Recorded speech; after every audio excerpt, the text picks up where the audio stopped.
Hi, it's good to see you. My name is Guillaume Debauchez. In this video, I want to share something special with you. It's a masterclass we ran in early June 2026. It was the first of its kind, where I shared the stage with two captains from the Middle East who specialize in helping pilots join airlines in that region. They help them join all of the airlines in that region and whatever the experience level, from cadet to experienced captains. So we're talking about Emirates, Flydubai, Qatar Airways, Riyadh Air, all of the airlines in this area. So we have decided to join forces together so that our clients can benefit from both systems. In this masterclass, we cover what any pilot should be aware of when approaching the Middle East and how to prepare specifically if you are considering a career in this exciting part of the world. This is going to be really interesting for you, and towards the end we will cut just before the Q&A because that part was reserved for those who were present on the night. Some of them asked some personal questions, so we've left them out. You will see me again right after the presentation so that I can tell you what we can do specifically for you together. For now, enjoy the content and I will see you at the end. The topic of this evening is airline selections in 2026, what it really takes to succeed in the Middle East. So, who am I? So, my name is Guillaume Debauchez. I'm a former British Airways pilot. I flew the Airbus 320 for them as well as the Boeing 777. Then I moved to the Middle East and I was a captain with Emirates where I flew the Boeing 777. And then I was a recruiter with Emirates. Very early in my Emirates career, I became a recruiter as a first officer. And I was altogether at Emirates for 9 years. So 4.5 years a co-pilot, 4.5 years a captain. So I know this market very well and I know it as well from the inside of the recruitment department. And when I returned to Europe, I created Airline Selection Programme because what I'd seen in the recruitment department of Emirates, I wanted to share with others.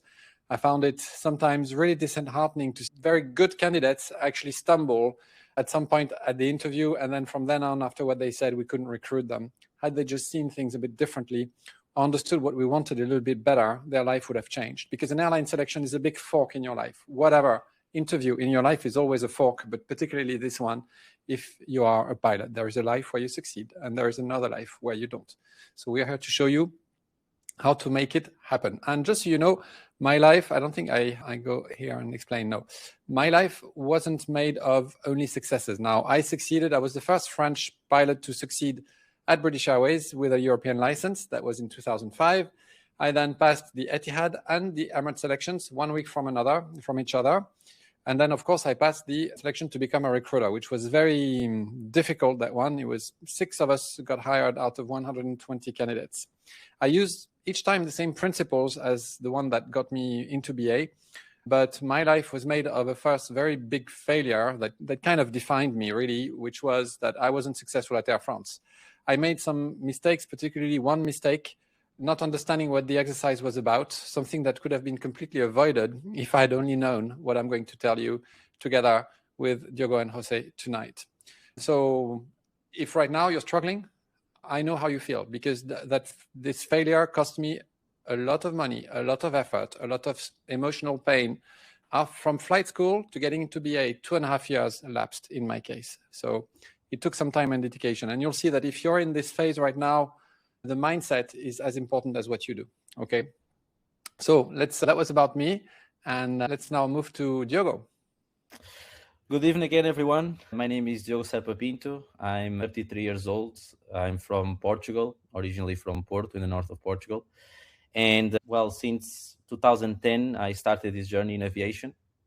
I finished my commercial pilot license back in 2013. And I worked pretty much as 1 year in Portugal as a skydiving pilot before eventually I joined my first airline in the Middle East, and more specifically in the United Emirates. And this was in 2014. So I joined this airline where I'm working at the moment as a cadet. So I didn't have any previous airline experience. So it was quite a move for myself, because I just finished in that time my commercial pilot license. I was, of course, having this job as a skydiving pilot, but it was quite a transition for myself, and also not only the transition of starting to work as an airline pilot, but also to transition from Portugal to the United Arab Emirates. It was, well, an amazing opportunity. I can also relate to a lot of pilots that they start in their careers as cadets. So getting their first airline jobs, it's quite the basically first step in order to start your career and develop also all your skills as airline pilot. And that's what I've been doing for the last 11, or actually now 12 years. I am still here flying the UAE since then. I became a first officer after 2 years as flying as a cadet. And since 3 years ago, 3 years and a half ago, actually, I became an airline captain. And basically, I did pretty much all the journey here in the United Arab Emirates almost from zero to hero. So I started as a cadet and did all this journey. And now, since 3 years and a half ago, I became a captain. And I'm here, with Captain Jose. Since 2 years ago, we started this company called Sharp Aviation Consultancy.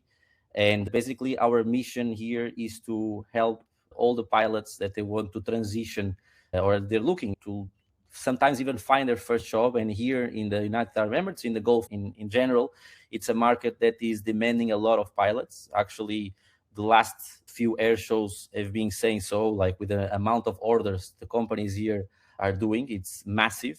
So there will be a great need of pilots.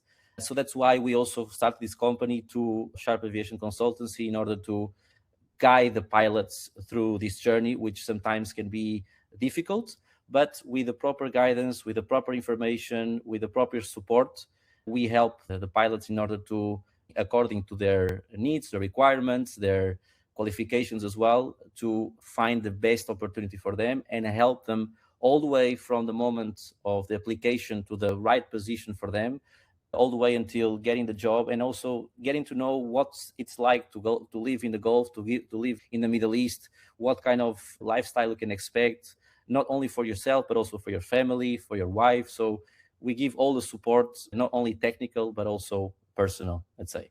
So a big warm welcome to everyone. We're really looking forward to this webinar here with Captain Guillaume as well. And I think it's going to be a really good one. So now I pass the controls to José. Hi, everyone, once again. Thank you very much for joining this webinar. My name is José Rodrigues. I'm from Portugal as well, same city as Diogo, Porto. I left Portugal 16 years ago to Indonesia. So I started flying in Indonesia, and then I moved to UAE. I spent in Indonesia about 3 years, and then I moved to UAE. And then, I'm here for 10 years. 10 years now, is making this month 10 years, working as a captain in UAE airline.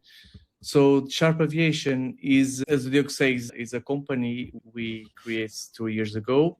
The main goal is helping you guys this transition and guidance for the big companies. Why that? I had the same problems. I failed in companies in Portugal, in Europe, and then I found a job in Indonesia.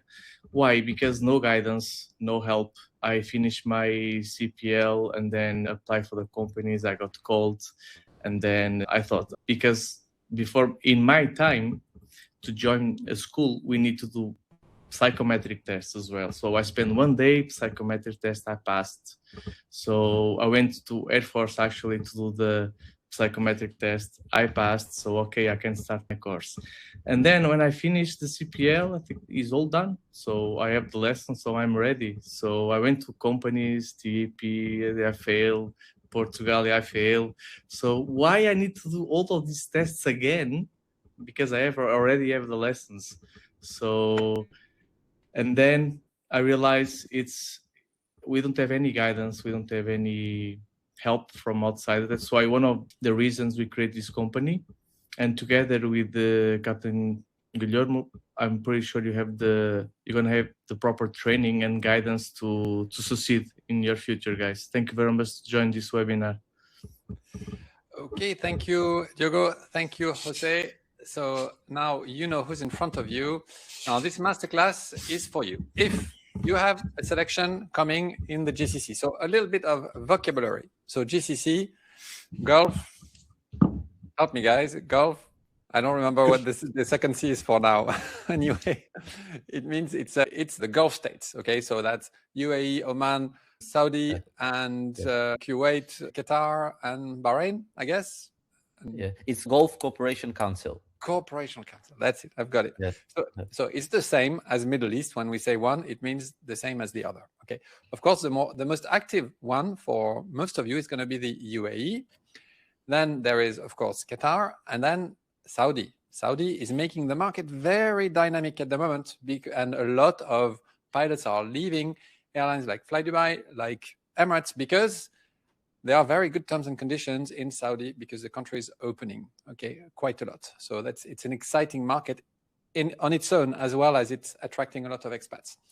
So if you have a selection coming in the GCC, well, this webinar is definitely for you. If you plan to apply in 2026, well, stay on as well.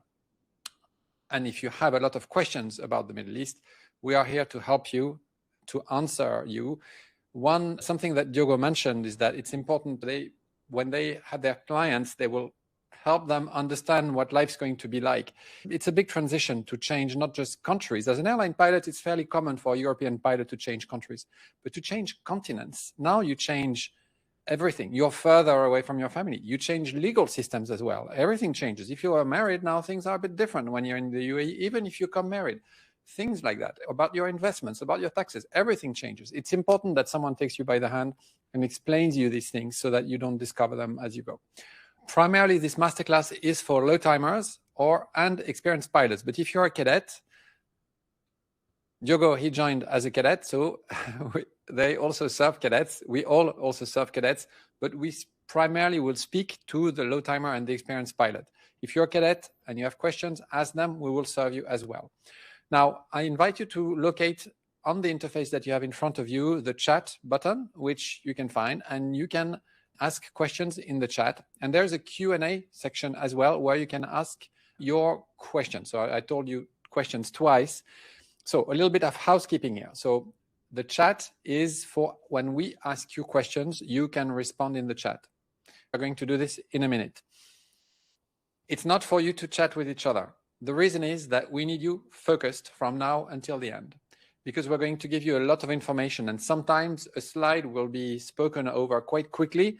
And if you miss that, then if you're distracted, it doesn't work. So the idea is be focused, no exchange of phone numbers, no exchange of links, and no chatting with each other, please, okay? The questions that you want answered, put them in the Q&A. If you put them in the chat, it's no big deal. We will find them at the end. Okay, all right, be courteous and all of that, of course. We are going to be together for around 2 hours, and the themes that we are going to talk about are, first of all, there's going to be an introduction about what the dynamics of the market at the moment and the brutal nature of airline selections in general. They're a very difficult time for most pilots, whether you're a cadet, a low timer, or a more experienced pilot. Then we are going to give you some insights on what not to do and what to do if you want to be successful. And this is going to be a large teaching section that we're going to have, that I'm going to lead. And then after that, Sharp Aviation will talk about the specificities of Dubai, the UAE, and the GCC, and what you should be aware of on top of the foundation that we provide when you're approaching a Middle Eastern airline. Okay. After that, there will be a unique opportunity that we'll talk to you about, because we are working together now. So today is the very first webinar of this type, where we're going to tell you how you can benefit from both our solutions with a really interesting setup. Okay, so stay until the end.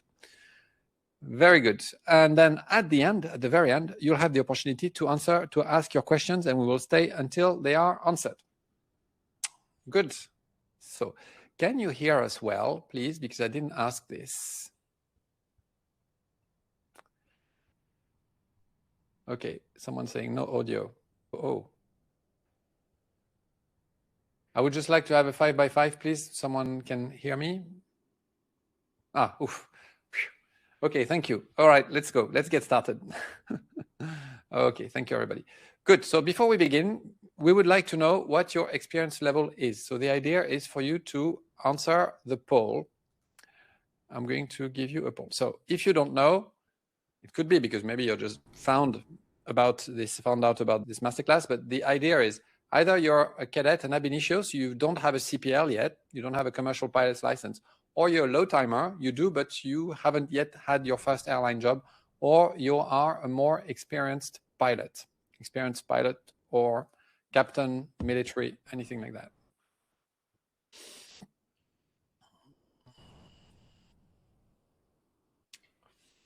Okay, so if you can't see the poll yet, what it's saying is 20% cadet, 37% low timer, 40 or so percent experienced. Interesting. Okay, I'm going to wait a few more seconds. And then is the definition of low timer? Low timer is someone who has a frozen ATPL. If that isn't clear, it means you've been through flight school, you've got your CPL, your instrument rating, your MCC, and you can apply to commercial pilot jobs without requiring initial training. As a second officer, correct? Some airlines, it's a first officer. At Air France, it's first officer. Okay. British Airways, it's first officer. It depends. A lot of Asian airlines will get you to apply as a second officer, indeed. Yeah. Yes, and I think Flydubai calls it like that, right? If I'm not mistaken. Maybe second officer, Flydubai second officer. Yeah, but in Europe, they will call it first officer. Sometimes with 2 stripes, and that's where the difference is. Okay. Yeah. Okay, so we've got the poll has ended. I'm going to, if you can't see it, I'll tell you. So it's 17% cadet, 36% low timer, and a lot, 45% experienced. Okay, that's good. Now, if you can tell me in the chat, if you have an airline selection in the Middle East in 2026, can you tell me which airline it is for? And you can also tell us again a little bit about your experience if you want. That way we'll make sense of everything. Just so you know, when I ask you a question and you reply, there's a 10-second delay. So that's why I might not see it right away. Okay. Emirates and Riyadh Air, Etihad. Oh, I know some names here. Qatar. If you don't mind telling me also the level you're at. I know I just asked you, but this was to have an idea of the audience, but I would like now to have your level at the same time. Flydubai second officer, okay. Flydubai second officer. Soon Emirates and Etihad, okay. Okay, keep it coming. Lots of Etihad. See, this is useful. Flydubai. Emirates experienced captain. Oh yeah, I know you. Typewriter FO unsuccessful last week. Okay.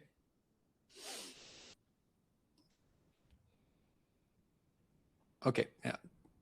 I recognize a few already clients who are coming here. Emirates FO. Still in high school. Okay, that's good. Qatar Airways. Okay.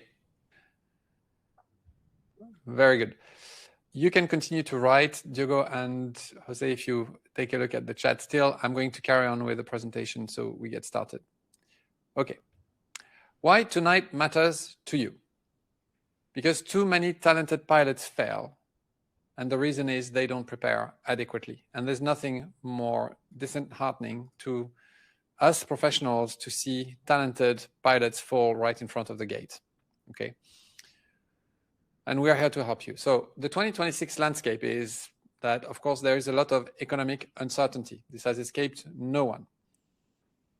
Some airlines are still interviewing, but most have paused. That is Europe-wide and worldwide to some extent, because a lot of airlines who were fragile are now, well, on the brink of bankruptcy. We've been talking a lot about Air Baltic lately, Spirit Airlines in the US. Many airlines that had a fairly weak business model or were out of luck for one reason or another are struggling. And major airlines, no doubt, will not be posting profits for most of them throughout the year, which is going to create problems because they're not going to recruit as much, and it's going to have a sort of domino effect. But what's interesting is that there are pockets of where there's a lot of dynamism in the market. The US is one. Funny enough, it's on the majors that it is in the US more than on the low costs. But in Europe, the low costs are very dynamic still. Why? Well, because when you don't have money to travel far, where do you go? You travel less far. And so you're going to use a low-cost airline. if you still want to travel, of course. And then when you look at the network, well, the Ryanair network is barely affected by any of the two wars. It's such a resilient network, a resilient business, that actually it's not really that much affected. Of course, fuel costs affect it, no doubt. The margins probably won't be as good, but what I think is some of these airlines will have great opportunities to buy smaller airlines when this crisis is over.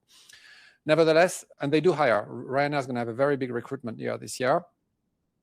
Nevertheless, the market is a little bit less dynamic in Europe, well, quite a lot less dynamic in Europe than it was last year or in 2024. But there is one market that is dynamic. It is the UAE. I think I've got it in the next slide. No, I don't. So let's talk about it now. One of the reasons that is because early during the war, a lot of pilots decided that maybe it was time for them to go home. Particularly pilots of the generation, I would think of Diogo and Jose, they've done what they had to do. They've become captains. They've matured their upgrade. And they've had a good income. And now if they wanted to go back, it would be fairly easy for them to come back because the market remained dynamic everywhere for pilots that are experienced like them. And so when you live in the UAE, and it was my case, after the honeymoon kind of fades, which is 3 years, 4 years, it depends, and you start to feel homesick or something happens back home and you want to go back and you can't and you're waiting for your upgrade, it happens every now and then, or maybe a day where you're extra tired, that you sort of romance the idea of going back. And you end up not doing it because you've built a life in the UAE as well. But it's enough that something in life pushes you that you might move back. And I think for many families, this war has been the case. Which means that because of what Diogo said, because the aircraft orders are still coming, the expansion plans won't stop because of a crisis that will be temporary in nature. Well, it left a massive vacuum, like a historically massive vacuum, almost as big as COVID. And for some airlines who are losing pilots to other Middle Eastern airlines, the vacuum is like really problematic. So they are going to do anything they can to hire competent pilots. I'm talking about Emirates here. Okay, did what I say sound close to the truth, or do you have something else that you would like to add, dear colleagues? Yeah, that's true what you said. The market, it's really increasing, also not only because, as you said, the orders really went amazingly high, especially I would say the Dubai Air Show was quite a mark on this, where the orders from all pretty much the Middle East airlines were, probably the highest in the region. You have hundreds of orders made by Qatar Airways, Emirates, Flydubai. So together they ordered hundreds of airplanes in the end. So on not only this side, but also you mentioned as well, Guillaume, lately, of course, because of the global situation, also some pilots decided, as you said, that it was time for them to go back to their countries for, whatever reason they found it was the best for them. So there is a lot of opportunities. It's still a very strong market, strong companies. They year after year they show record results. If you guys see, because the financial year, it finishes normally for the companies around February, March, and if you see all the financial results of all the airlines without any exception, were all showing record profits. I'm telling about all of them. And so that you guys also know, all these airlines, or almost all of them, they share their profits with all their pilots. So their pilots also even receive the bonus from all these share profits. So this says a lot to do about, the strength and the powerfulness of the companies here in the Middle East, that they are expanding, and they have also a very strong backbone, I would say. Yes, and on the bonuses, it's interesting because during my time, I'm sure it was the same when we were at the same time in the UAE, the bonuses weren't that big because they didn't have as big a problem to hire. It's also a marketing tool very much. And because, these companies, for the most, they are not publicly traded. Okay, so some of them have an annual report like Emirates, which is audited and is real. However, what I'm trying to get to is that when they have a very big profit share, usually it means they want to attract more people, okay? So they give everything that they can. And to give you an idea, this year they gave how many weeks? I think it's quantified in weeks. I remind you, a year. 20. 20 to This year, Emirates, 20 weeks. 23 to Flydubai, 10 to Etihad, 8 to Air Arabia. So they all received. So, and it's massive amounts. You're talking about roughly 5 to 6 months at Emirates of a salary. And it's been like that for 3 years in a row. Okay, I've personally never seen it. The most I've had in my time was 12 weeks. Still, when you get those 12 weeks landing in your account, it's great because I remind you, it's all tax-free as well. Okay, so it just proves that they're dynamic, no doubt. So good. Now, when I write here at the bottom of the slide, when hiring starts again, it will be brutal. It will be brutal everywhere, just like it was when it was the end of COVID. Okay, when this crisis ends, there will be a pocket of catch-up for all of the airlines that have put their plans on hold. Because put yourself in the shoes of director of operations at the moment. Unless you are a Middle Eastern airline that you know that you will need people, that you've just lost a lot, that you need replacement. Well, if you're the CEO of an airline in Europe right now, you're going to be very careful. You know, how many of them are canceling lines. They are, instead of going 7 times to a destination, they go 3 or 4 times. They don't need as many pilots. So they're being very careful. But when this crisis is over, from too many pilots, it will go to not enough. And airlines are always in this swing. Not enough, too many. Not enough, too many. And you will have an easy time getting hired when they are all of a sudden in the not enough phase. That's when it's easy to get hired. The thing is, you need to prepare for this phase when they are in the too many phase. It's counterintuitive. Okay? Basically, you need to always be ready. All right. Now, just to give you an idea, though, because not everything is fantastic in this market. I'm not talking about the UAE, but there are pros and cons, and this market is in a difficult phase at the moment. In Europe, also, there's an oversupply of pilots. Okay, there are 60,000 pilots in Europe. An average pilot career is 30 years. So 60 divided by 30, you need 2,000 pilots to renew the present, to renew those who are going to retire. Because of the growth that there still is organically, you will need roughly the market needs roughly 3,000 pilots per year. Now, how many pilots do you think are being trained in Europe per year at the moment? Now you can answer in the chat.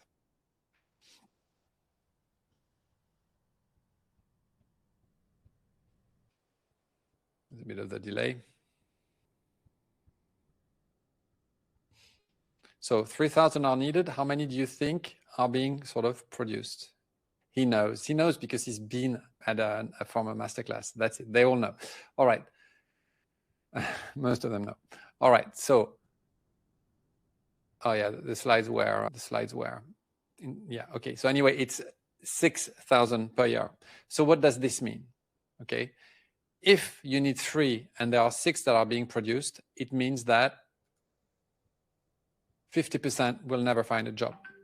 And this is not us being pessimistic. It's just an arithmetic reality. And it was actually confirmed in such a way by the French Pilot Union, by the DGAC here where we are. We know a few people here who they had a stat that said that it was a 2019 stat that said that 50% of pilots were not renewing their license after 3 years after they had their frozen ATPL, which said basically they were trying, and come a point, if you fail and fail again, there's a time after 2 or 3 failures, and if you come close to a 2-year mark where you sort of give up, okay, which is the most horrible situation you can be in. But the good news is that 50% will actually get hired, okay?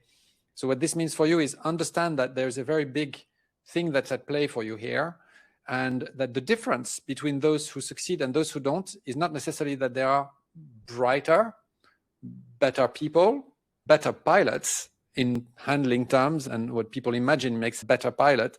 They are just better prepared for the event that's going to decide whether they succeed or not, which is airline selections.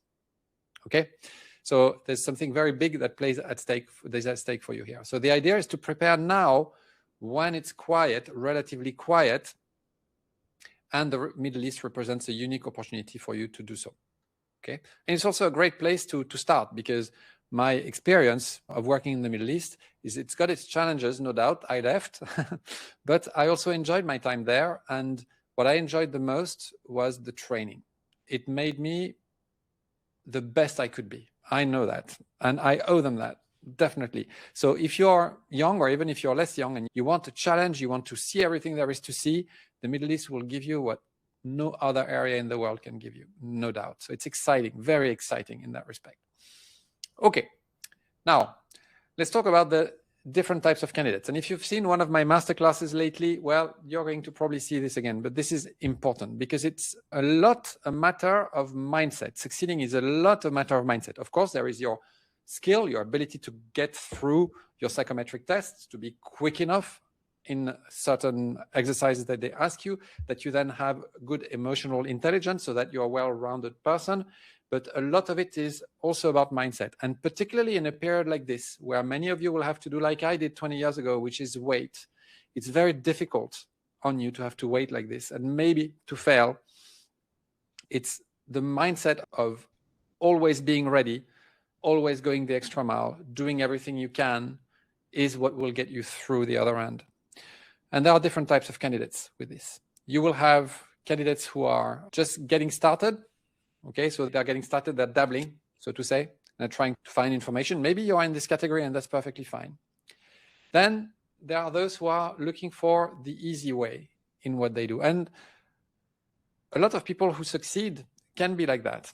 And a lot of people who succeed will have a different mindset than that, but maybe you go the easy way in life in general. But when something's important for you, you will do everything you can. But there are some candidates who they go the easy way for everything they do, including when it's important. And that's going to be a problem here. Okay. These are candidates who, when they need to pass an exam during high school, at uni, or whenever, they do the minimum in order to get through. And it's a way of life, and it's fine. But the problem is when 50% of you will not make it if you don't do the extra, while those who don't do the extra, I guess in what section they find themselves. Okay, so it's a mindset that if you are in and if you recognize yourself here, I'm not judging you. I'm telling you, it's worth thinking about transitioning to another mindset now. Okay. And then there are those who want to master this. And these ones, they tend to plan ahead to start with. They plan what they do. They know they want to become a pilot. They know that they are too young. They know it's in 2 years. They start to go and visit flight schools. They start to collect quotes. They start to speak to former students. They inquire about airline requirements. They know about all of the licenses already when they're 17. Okay, they plan. And what they are going to do if they want to succeed is they are going to seek a trainer or a group of trainers who master what they are setting themselves out to do. Okay, if you want to master something, you are going to seek someone who masters this themselves. They're going to try and find the best person they can to show them what they are trying to do. That's personally, I am in this category, and I've always done that. When I created ASP, there are a few things I didn't know how to do. I thought the best person I could find to teach this to me so I could go quicker and reach my goals. Okay. When I went and set myself out to become an airline pilot, I had this mindset the whole time. I still failed Air France. You see, it's not because you have this mindset that you succeed every time. I made a mistake because there were a few things I didn't know. In order to succeed, you need to know what you should be knowing. You need to have developed the skills that you should be having, and you need to have the mindset that will get you to practice them time and time again until you master them. Okay. At Air France, there are some things I should have been knowing that I didn't know. I didn't know what they wanted. Okay. I hope this makes sense. Okay, so the overhanging mindset here is to be in the mindset of mastering and then to always be ready, because you never know when you're going to be invited. And when the market recovers, it's going to be brutal. What does this mean? It means you're going to be invited at short notice. What is short notice? It can be 7 days. Most often, short notice is around 2 to 3 weeks. Okay, for larger airlines, our larger airlines have a better culture around this. They give you a month and a half.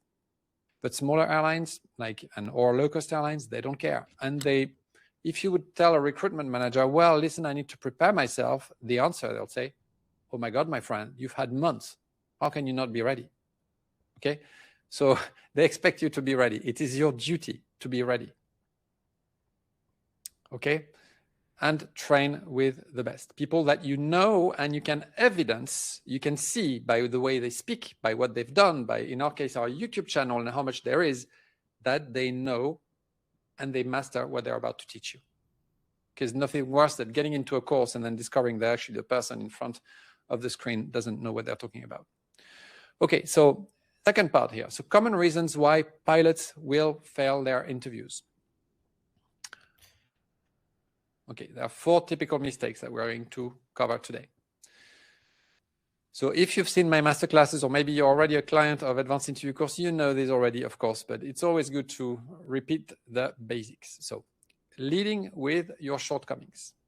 Okay, so this is very common, and it's because you know that as a pilot, you're supposed to be honest, a good person who is a good communicator and will speak frankly with others, okay?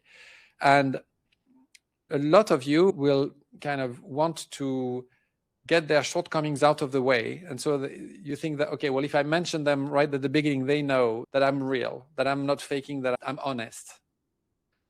And what's going to happen is you're going to score high on intellectual honesty, but you're not going to make them want to hire you, because they'd rather have someone who sells themselves than someone who tells them about shortcomings that they didn't even ask for, okay? So for instance, when you talk about your path through high school and then your early days becoming a pilot, you could say something like this. Okay, so I always wanted to become a pilot. I went to air shows. I collected airplane models. I asked my parents to take me to the airport. And then I went through high school. I did quite well. And after that, I decided to do a couple of years of mathematics because I was interested in the topic and in order to be better at my ATPL. And then in the end, I decided to do my ATPL and I finished my licenses when I was 23. Okay.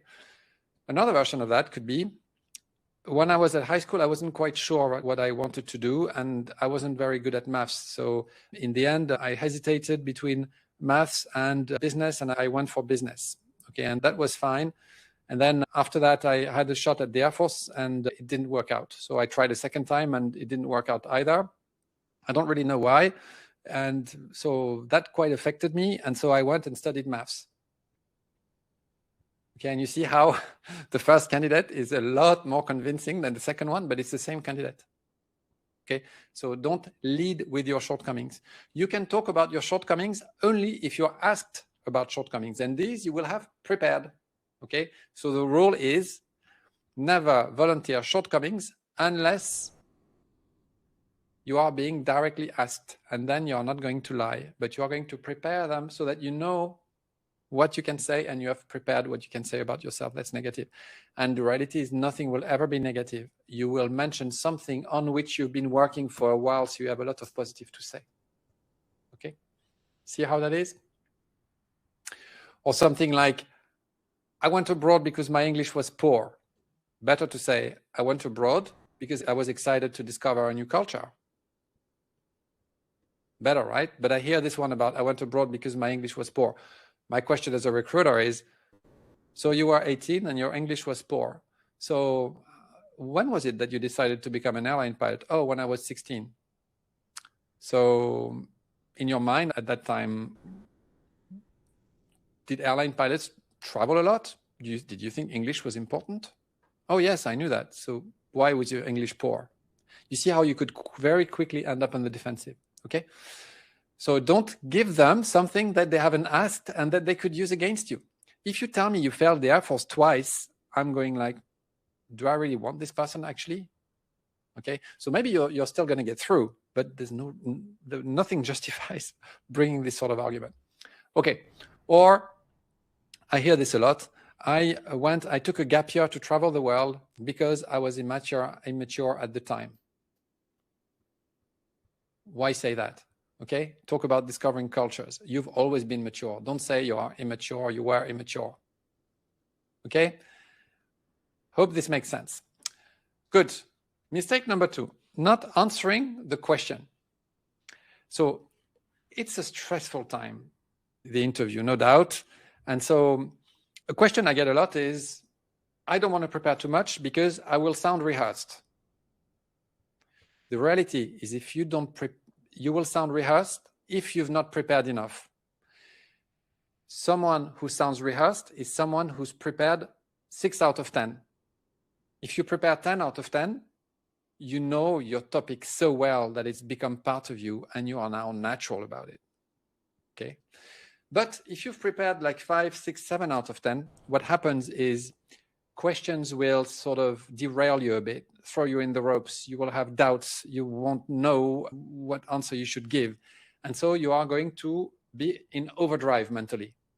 And what's that going to do is that at some point, you are going to forget what question was asked exactly, precisely. You're going to miss 1 or 2 words of the question and you're going to answer a slightly different question, which there's nothing that annoys the recruiter more than that. So they are going to rephrase. Or they could do something I do, which is, what was my question? This question is terrible when you get it. Okay, it's very difficult to get out of it if you don't remember the question. For me, if I have to do this twice during an interview, it's going to be very difficult for the candidate. Because what is the extrapolation of that is that, well, what if this happens as well on the flight deck? What's my risk here? Okay, good. So that was mistake number 2. Oh yeah, I had an example prepared. So tell me about a time when you disagreed with a decision made by a senior colleague.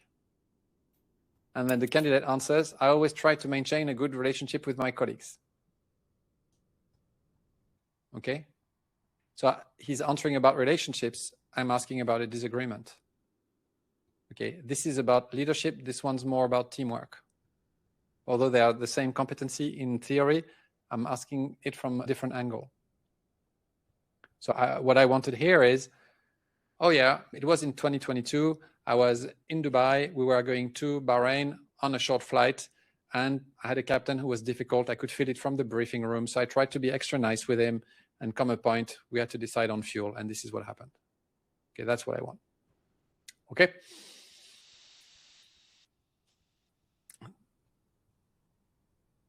Yeah, that's what I just said. Okay, mistake number 3, not paying attention to instructions. Okay, so this could be true already at the application stage. If they give you instructions at the application stage, like Ryanair says, you should have skills in the CV, which is something we don't recommend. But if the airline says so, well, you put a little skills section in your CV. It's simple, okay? If, for instance, you have an airline that went into a lot of effort, like British Airways or Jet2, to tell you what they want in your CV or your letter. They want a short CV and a short cover letter. Don't give them a long CV and a 2-page cover letter. They're just not going to understand. If you can't read simple instructions at this stage, how likely is it that you're going to listen to them later on? Okay. And that is true as well. So instructions can be very obviously seen at application stage. And any point you can score with what you can do before being in the interview room, your application documents, or what you can buy, a nice suit, a nice haircut, looking nice and fresh, you should get it because that's free, so to say. Okay. So this is easy. And then there is also at the group exercise. When you are at the group exercise, very often the scenarios are the same. So, well, at Emirates, we had like a whole cupboard, a double-sized cupboard filled with scenarios. We had like maybe 20 things that they bought from specialists, and you had like objects and stuff. But so we were still used to them. We had them very often. We knew them well. And what we did is that we brought our own little variations to them. Sometimes we told them they could conclude in X amount of minutes. Sometimes we added 2 minutes. Sometimes we said that they could conclude after the allocated time, sometimes within. Sometimes you say one should conclude. Sometimes one should go at the board. Listen, okay? Listen carefully to what is being said. And so it's the same, of course, during the interview. Yeah. And confusing being genuine with being unprepared. I covered this already. It's when you are really prepared that you become like a sportsman who has prepared to a point that he or she is in their craft, okay, in the zone, like the Americans say. When you are there, then you don't sound rehearsed, okay? So this is what you want to get to. And like anything, mastering airline selections it's a skill. You work, you get results. But the problem is your flight school didn't train you for this. Your high school didn't give you any recruitment training. At university, it's the same. At flight school, it's the same. It's like money management. None of this is taught, yet it is a skill. These are skills that will define the rest of your life. Okay? So, there you are. Okay. Now, there's one more section for me, and then we'll have Diogo and Jose talk about Dubai specifically. And we're going to talk here about solutions. 3 areas that will make the difference if you master them. So first of all, having proper interview technique. So that's something I say in my other masterclasses that are a bit longer. It's that what's very difficult to understand for a lot of candidates is if they've been A-grade students, they've never failed anything in their life. Many of them fail airline selections. And when it's the case, they're absolutely not used of failing. They've never failed in their life. And now all of a sudden, when it matters the most, they get a rejection. For this type of candidates, it's terrible. And it goes from, it's terrible for everybody, but for them, it's like, oh my God, but what do they want? Well, they didn't know in the first place. And that's why they didn't work in the right direction. It's not just about your academic intelligence. A lot of candidates, and it's normal, especially if you're young, you think, if I'm smart, I've always had the best grades, I was top of my class or one of the top 3 of my class or of my school, I aced my ATPL class, I always did good flights, I'm precise as a pilot. That's all they want, and they are lucky to have me. Or if you're doing this later in your life, look at my degrees, look at what I've achieved in the corporate world, etc. That's hard evidence, and that's what they want. In reality, airlines want pilots who are good academically, but you don't need to be very smart. You need to be smart enough.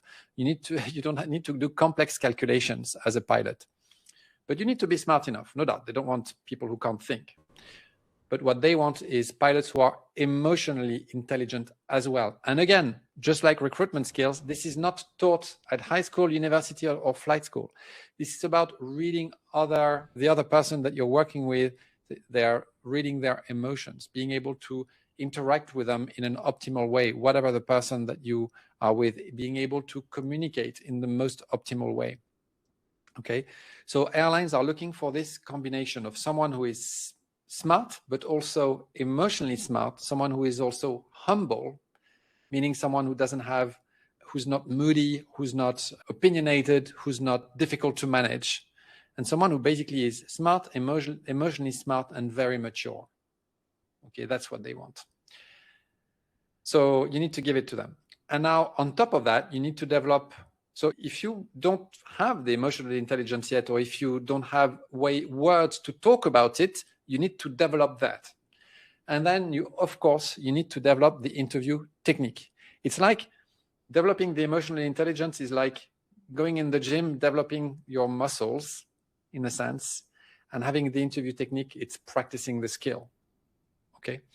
So interview technique. First of all, understanding what the recruiter is trying to achieve. So there are competencies that they are looking for, and it's not just the 9 ICAO competencies. In fact, it's 5 out of the 9 plus 3 more. Okay, so you need to know what these are. We explain this on the course. Know how to communicate, and for instance, know how to tell a story. There are many ways to tell a story. The technique I'm going to share with you here is how to set the stage. Okay, so there is the when, where, what model. There's also the SOAR or the STAR model, but the when, where, what, it was in 2022. We were in Dubai going to Kuwait, and what happened is I had a disagreement with the captain. Okay, the recruiter always wants to know first when it was. Why? Because if you give them something from 15 years ago, they are going to say, no, hang on, give me something more recent. So if you don't start with that, the whole time the recruiter is thinking, well, am I going to be able to use this example or not? Okay, when, where, what? You set the stage properly. Then there's a whole technique to be able to storytell, to keep your recruiter engaged, excited about your story, knowing where they are in the story, knowing that you are going to come to a point in not too long, and be able to use this story fully to grade you on the competencies. Then you're not going to take just any story. This is my third point. You're going to take stories that you've prepared that were real, of course, and that you can remember all of the detail of, and you will sort of polish them in the sense that you need to remove bits of that day that were perhaps that bring no value, or that could be perhaps questionable, because if you had a really good day, that you're going to focus on all the really good things. Okay, so you're going to polish your examples and make good use of concepts the recruiter is familiar with. For instance, if you're a military pilot, you're going to have to translate what you talk about into civilian language. If you're an engineer, you're going to need to translate what you're talking into airline pilot language. Don't use acronyms. Don't use things they don't understand. Don't use military lingo that a civilian pilot doesn't understand. Use terms that they can easily frame and make use of, and if needed, make a little translation saying, oh yes, in the military there are two different rules. Either you are in practice operations or you're actually at war. When you're at war, some of the SOPs can not be done because there is a more important goal. And this is what happened that day. If you frame it this way, then the recruiter will understand that you went outside of SOP for good reason, within an actual frame where it was allowed, for instance, you see? But if you don't give this frame, then the recruiter goes, Jesus, this guy just does whatever he wants. This is not going to be good for me, okay? Then if you get thrown into the ropes, if you get given a question that's very difficult, the idea is to keep your composure always and to practice what we call interview aikido. This is a term that I've coined, where you're going to use the strength of the question to your advantage by just simply reframing the question. And so you're going to deframe the setup that the recruiter had, and you're going to explain and you're going to reframe and replug this explanation into the recruiter's mind to explain that actually, no, you did something because of a good reason. So that when the focus is always placed in the right place, then the recruiter will go, oh, okay, seen from this point of view, now I understand. And they're going to come to gradually respect the opponent that you are, who is so articulate and good at giving them what they want, and they're just going to have a good time. And then you're just going to get hired. Okay? So you see, this needs practice. There's just no way to make it work without practice. Second area is to build an experience sheet. So you know the competencies they're looking for, the 8 that they are looking for. Some airlines have 6, some have 8, very few have more than 8. You're going to build a sheet, which is like a list of your experiences. You can have around 10 to 20, depending on how old you are. You can have a little bit less. And then you're going to bring like 5 that you're going to really try to commit to memory, so that if you sort of falter a little bit throughout the day, you still always have these 5 that you can remember. Because also something is, a recruitment day is a tiring day. Energy management is very important during a recruitment day. You could be starting at 7 in the morning and have your interview at 11:30, and then you can have psychometric tests at 4 p.m. A lot of waiting, and then when you're called, all of a sudden you have to have your energy. Okay, so you're going to commit 5 examples to memory that you know that these examples cover multiple competencies. Okay, and you're going to do a mapping of each question according to the competencies to know which examples are the best to bring. See, all of this takes preparation. This is an experience sheet. This is mine. And you see there are a lot of examples on the left, and there are my mistakes at the bottom left. I've prepared them as well. And there are the competencies that are listed up top. There are more than 8 because there are also some other things I explained on the course, things you should have thought about and questions that can come often. So you see some of the lines have a lot of crosses and some have fewer. So the 5 or 6, I'm going to take them from the lines that have the most crosses. Because I know that if I give this example out when they are talking to me about decision making, it's also going to hit the workload management, the communication, the leadership, maybe even the creativity, and maybe the motivation as well. And maybe with one example, I give the recruiter almost everything they need. And this is how at Emirates you could have an interview that lasted 35 minutes. And it's usually a very good sign when it's short. If it's too short, it's a very bad sign. If it's short but reasonable, it's a very good sign. Okay. Right. Final area, communication. So I'm very big on that. It's so important because they don't know you. They are with you for an hour. And if you are good at communicating, they're going to have a really good time with you. If you're a good communicator, you're a good listener. If you're a good communicator, you listen to the question, you answer the question properly, you answer the right question, and you storytell properly. You use your voice in a way that's entertaining. Your body and your voice work together. And it's just, as a candidate, you are delivering a performance. You're like almost, I'm not going to say an actor, because an actor plays a role and you're playing your own role here, but you're delivering a performance. And how you communicate it defines how it is perceived. And if your content is very good, but your communication is poor, you're perceived only as far as this. You can only go as far as your communication can take you. So if you know that you are shy, you speak too fast, you use a lot of filler words, you never pause. Well, I don't pause today because I have no time, but I don't want you to stay until midnight. But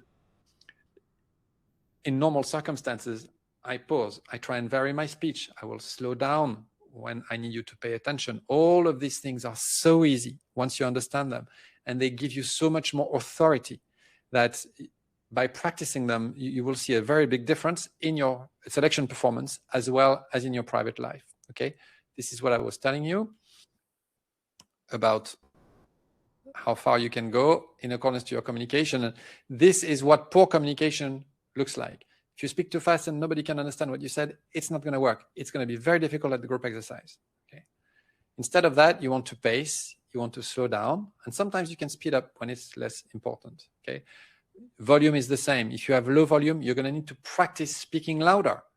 If you have low volume, the group exercise is going to be very difficult, and they're never going to let you speak. And also, you're going to lack energy. And if you speak too low, not only is there a question about your leadership, but it looks like you don't believe in what you say. If you don't believe in what you say, I'm going to struggle to believe in you. So it's important. If you speak with low volume, and you can, if you know it, if people tell you often, can you say again? And they lend the ear like this, it means you're speaking too low. The solution for this is to speak a lot louder. Okay. Great comment of mine, I know. But what I mean here is you need to speak like a lot louder. And it's going to feel like what? Like you're shouting. Why? Because you have been used to your voice, which resonates in your head for years. If you go from a 4 out of 10, where it maybe is now, to a 7 out of 10, where it needs to be, you're going to not be comfortable. Well, you need to get out of your comfort zone. Use witnesses in front to see if you're actually shouting. And guess what? They're probably going to tell you, no, actually, we can hear you well now. Okay. So there are a lot more things on this slide, like speaking in a monotonous tone. It bores people. Not having emotion. With your face is the remote control to your emotions. The tonality, the way you say things gives it meaning. And so you need to work on that as well. And these are so easy to work on because we are in front of other humans 3 hours a day on average.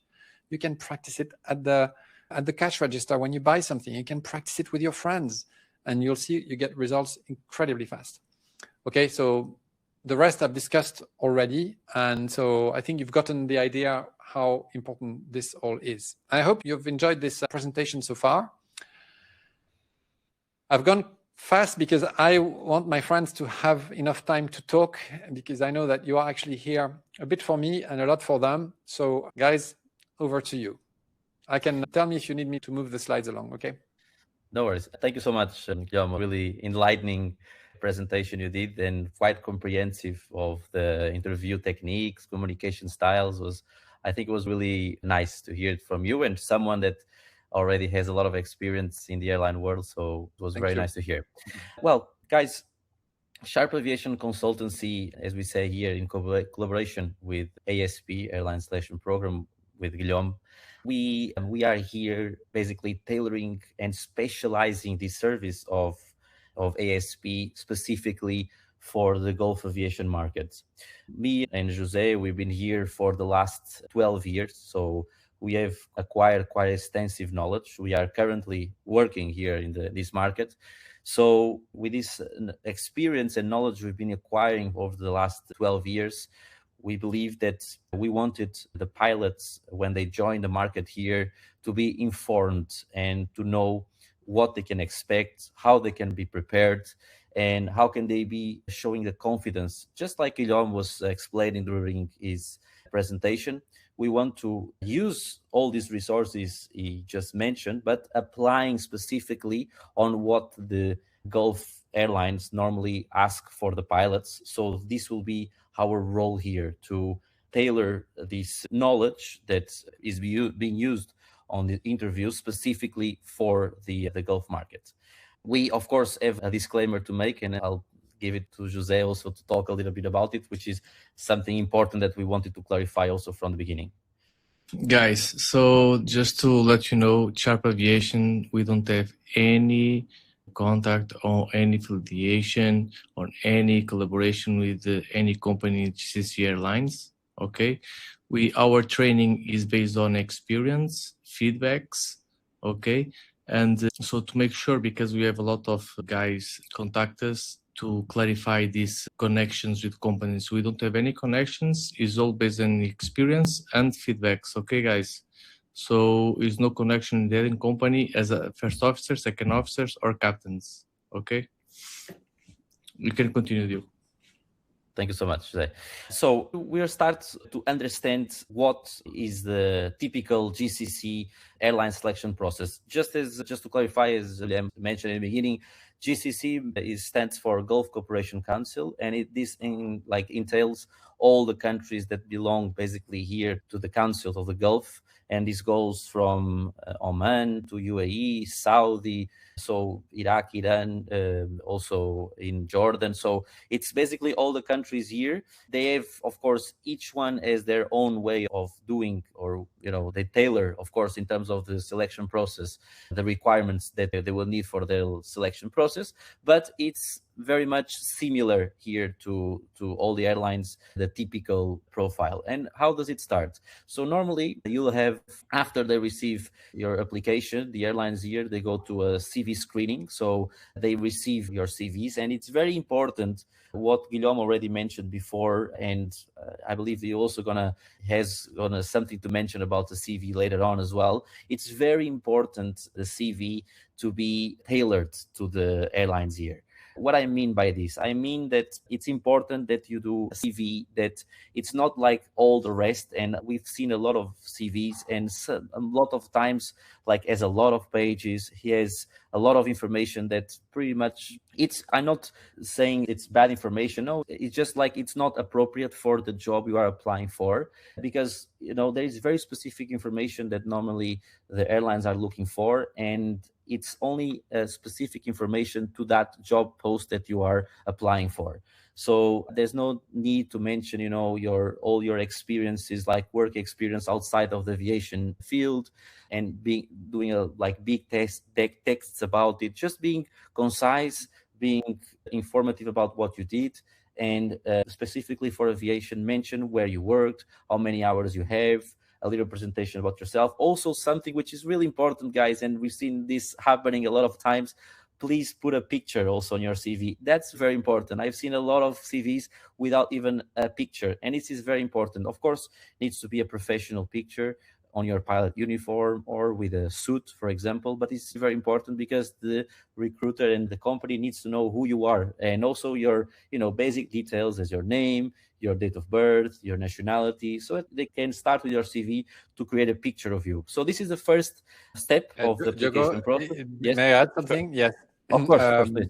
Yes, I second everything you say, and I'd like to mention, if you come from a country where anti-discrimination laws prevent the use of photos or the presence of age. It's the case in the US, in the UK. Okay, you're not in the US or in the UK now. You're in a country that doesn't really have such restrictions. It's much more free in that sense. And so the recruiter, they want that photo. They want to see who they're hiring, indeed, and exactly like Diogo said. So if you've been trained your whole life not to put a photo, going to the UAE, you have to, really. And a nice one as well. Mm-hmm. Exactly. Sorry to have cut you. No problem. So guys, this is really important when you send your CV, and I cannot overemphasize this because it's a really key point. Now, when you apply and they go through your CV, hopefully, you'll meet all the requirements that they're looking for. You start the process of the airline hiring process, let's say, which normally is about psychometric and aptitude tests. This is the first step that they normally require you to do.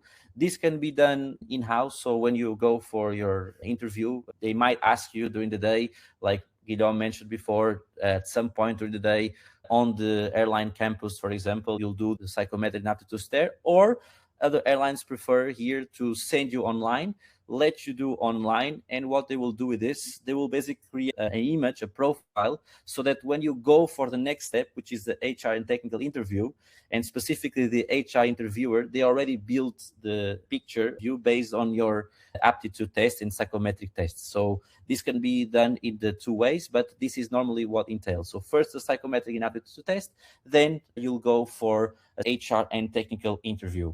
Normally this interview process is done, the HR and technical interview, with an HR representative. Technical interview is normally done by a training captain. This is normally the standard.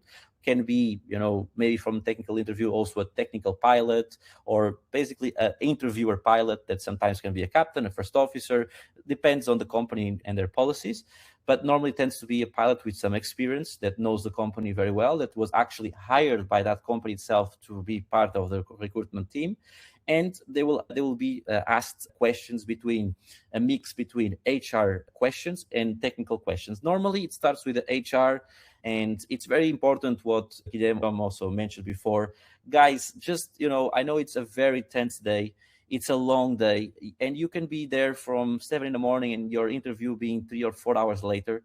But try to present yourself in a good way, fresh way. If you need just a bit before, go to the washroom, clean your face, and appear on this interview with a positive attitude. This makes all the difference, guys. It's so, so important that you show up with a positive attitude, that you are there, professional, of course, always maintain a professional attitude, with a good appearance, if you're a man, with the beard shaved, with women also with a good presentation also. So it's very important, because this, guys, is the way you present yourself. It's already a very big percentage of how your interview will gonna go. When the interviewer saying, wow, this guy, or this woman, they appeared with a good appearance, they are looking fresh, they're looking good, their suit is like impeccable, they show a happy face, they are smiling. This is super important. Then the HR and technical interview, normally it has a duration of 1 hour, and several questions will be asked. First, normally starts with the HR person. Questions about yourself, also a lot to do with the psychometric test you have done. They will going to ask you a few questions to basically just, see if they match a little bit your psychometric results with the profile they got, from the results of the psychometrics, and another few other questions about yourself. And also they're going to ask you questions specifically about situations that it's called tell me about a time when questions. We basically, it's very good, guys, if you can have, we normally recommend the guys to have like in mind, I would say 3 to 4 scenarios in their heads, so that they can basically, when they ask with these kind of questions, they can also use these scenarios they created and, answer these questions in a good way, and not being like, what, I don't remember any scenario, any situation of that extent. So it's very important to prepare very well for these interviews. We at Sharp, and also together with ASC, we do extensive preparation also on this. And also for the technical part, it's, as we said, done normally by an experienced pilot, normally a training captain, or someone senior in the company, that will ask a few questions. And normally the technical questions they ask tends to be related with the experience of the pilot. So if you are someone that is already, has a lot of experience, we saw that already a few guys are very experienced here on our audience, they're going to ask you probably situations, with your previous experience in your airline. And so questions that could be technically associated with that. And if you are a low-hour pilot, they'll probably ask you more questions about, for example, ATPL questions, general topics of aviation that you are expected to have that knowledge, because you completed your CPL license recently. So you have a good grasp of the ATPL theory. So they're going to be asking questions more related to those ATPL subjects. So this question also, or this profile that the technical pilots they ask, it's very much related to your previous experience as a pilot. And then normally it finishes this hiring process with simulator assessment. So basically, once you guys, and we'll talk a little bit more about it later on, The simulator assessment is basically part of the assessment where the training captain, for example, can be even sometimes the same from the technical interview or not, it depends, but they will basically assess your flying skills. They'll reflect a lot to do. And here also is very important concept to grasp is that the airlines here, they look a lot to the attitude of the pilot, the CRM, how the pilot handles like the work, a stressful situation which they might putting on the technical interview or in the simulator assessment itself, and how you handle it as well, that stressful situation. How can you maintain an effective communication with your colleague that you are normally doing together the simulator with? And they're going to be testing all these skills basically during the assessment. So then we basically talk already a little bit about the next, so the next slide, which is about the CV, the master implication CV screening. We'd already talked a little bit about what does it mean to craft a compelling CV. So tailor to that company, highlight, guys, the flight experience. This is what they want to know, you know, how many flying hours you have, which aircraft types you've flown, which relevant ratings you have, different type ratings or different airplanes you've flown. This is very important for them to know this information, because this is basically what shows them that you qualify for that job position there. And of course, the more qualifications you have, present them and show them on your CV in an organized way. This is also very important, that you put your flying hours, your type ratings, for example, in an organized way, normally in the form of a table inside the CV, so it's easy seen and accessible by the company, so that they can know, you know, immediately exactly what's your total amount of time, how many hours you have on that particular type of aircraft, which ratings you have. And this is very, you know, easy to access.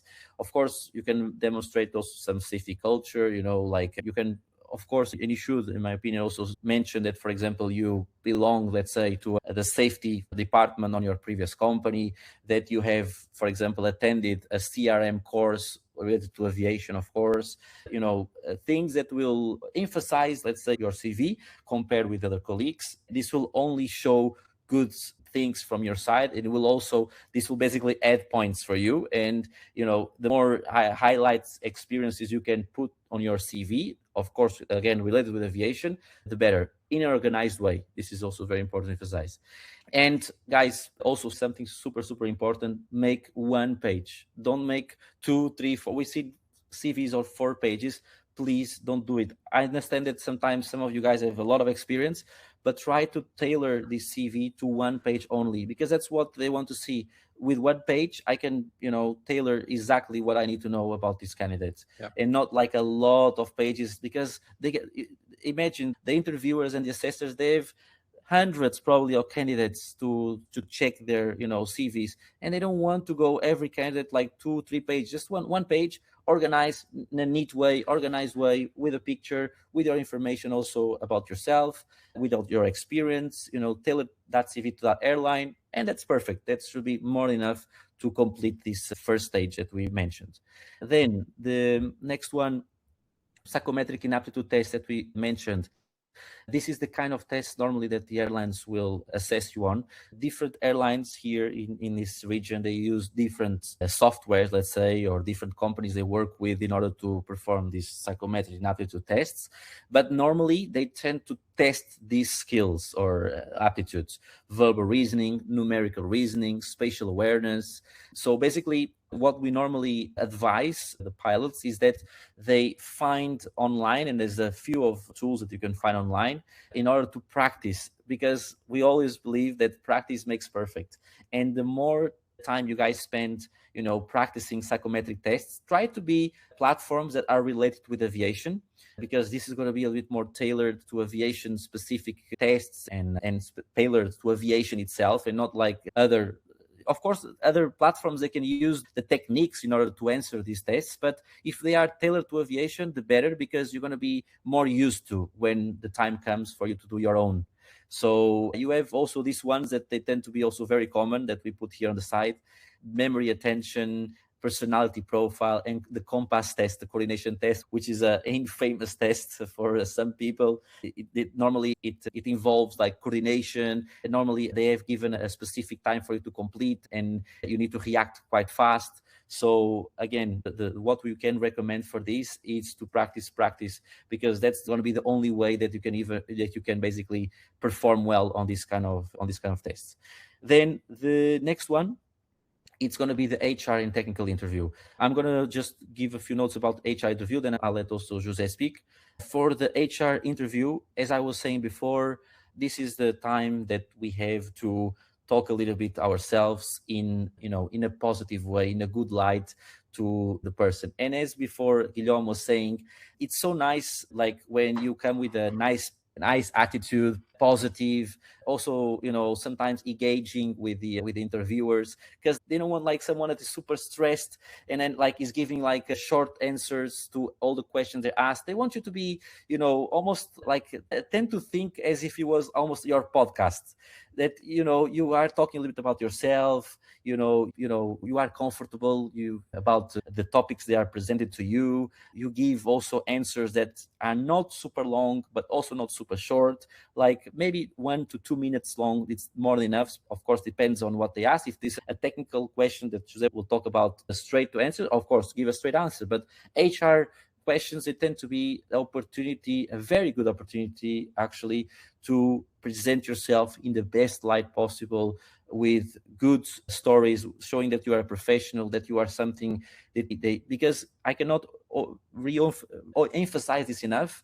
The attitude is what makes here the hiring process of a candidate. If a candidate shows up with a positive, good attitude, showing that he's professional, he's very safety oriented, that he has a good communication skills, and he can maintain good conversation, engaging.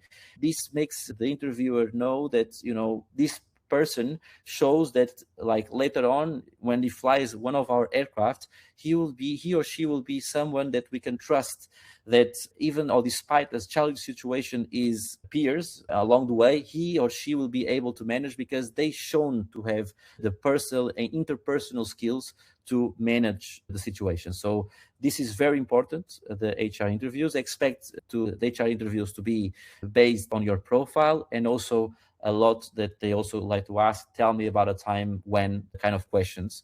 So it's a few scenarios to practice. That will be also a very good way to do it. So I think that is enough from my side. I'll now pass the controls to Jose, and I'll let him speak now a little bit about the technical. Okay, Guilherme, just go to the previous one just to mention something. Yeah. Thank you, guys. So in terms of the technical interview, everything is afraid of this part. I don't know why, because I think the hardest part is the HR interview. However, the captain going to deal the interview can also ask questions about the scenarios, especially with the experienced pilots. Okay, guys, sometimes the HR is just writing, and the technical pilots are gonna give you the scenarios. Okay. In terms of the aircraft systems, depends of the candidate, of course. If it is an experienced pilot, expect some straightforward questions about the aircraft. If it's no rating, you can expect more scenarios. Okay, guys, it's not because you're not rating. In terms of second officers, expect ATPL questions, basic ATPL questions. Okay, in terms of the scenarios, is HR. Normally we conduct that part.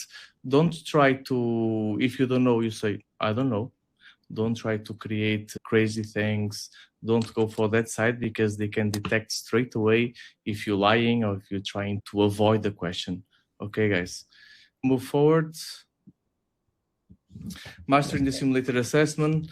So the simulator, I don't know if you know, some of the companies here in the UAE, you not even go to the simulator. You pass the interview and technical, finish. The assessment is done. And so you don't need to do the simulator. The simulator for the second officers pilots is basic simulator. What you want to know is skills. If you know how to fly, the basic aircraft skills. Okay, you don't expect much than that. You're gonna usually you can do it with a captain on your side. Some companies you can do it with instructor, is only you and the instructor, okay? Basic skills. For the experienced pilots, expect that you can do it with another pilot. What they want to see, CRM is very important. If you have CRM in a simulator, and then it comes the rest, the technical, decision-making, and emergency, I think, is the last. The most important for the instructor is if you can be trainable, okay, guys? If you are allowed, because you come with another company with a lot of experience, with a lot of background, is a new company, new SOPs, so they're gonna see if you can be trainable for this new company, okay? Let's move forward. So this is the key competencies the basically all airlines are looking for. Motivation, teamwork, very important. Leadership, very important here. Communication, as Guillaume says, very important here, communication. We have in one company more than 100 nationalities, guys. If you don't know how to communicate, it's going to be, and believe me, some of them is hard to understand. It's very hard. So the communication is very important. Basic, speak. Sometimes you need to speak inside the aircraft, basic English, because another guy did not understand what are you saying. Okay, so communication is very important. Also, in the simulator, they're gonna check the communication. It's very important. This, okay, guys. If you don't know how to communicate, it's a fail. Problem solving come the last, because again, they're gonna train you guys the way they want. Okay, workload management is also good, and then in the next slide we have what the Middle East are looking for more is the safety culture. If you are a safe pilot, resilience, personalism, and technical knowledge. Okay, the most important here is safety culture. They in this area GCC, it's every year we have activities to do about safety culture. It's very important here to help the company to be safe in all departments. It's non-punitive culture, okay, guys? The report is there. If you do a mistake, It's normal. What's the outcome? How you can improve for not happen again. This is safety culture, okay? So it's very important here. We study every year, so in a simulator we cannot show too much, but it's the airlines here, they're looking for these 4 elements you can see. Next one. Guys, sorry to interrupt. I think there's some pilots here that are reporting that the slide is stuck on stage 1.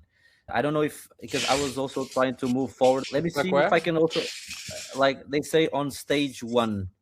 So I think, because I think it's, you see, we have several stages.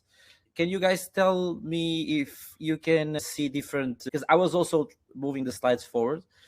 If you can see the slides moving now, let's see. I'm moving to the next slide. Can you guys see the mastering application? Can you guys see the next slides, or is it still stuck? Otherwise, we can just remove the presentation and load it again. Mastering application. Okay, let me move it. Let me get rid of it, and then thank you for reporting this. Okay. Thanks, guys. Okay, is it gone? Yeah, it's gone. In my side, it's gone. And yes, for the audience? Still stuck? Still stuck. Okay, if that's the case, there is what's called a panic button in this room. It resets. Okay, we're gonna try once more.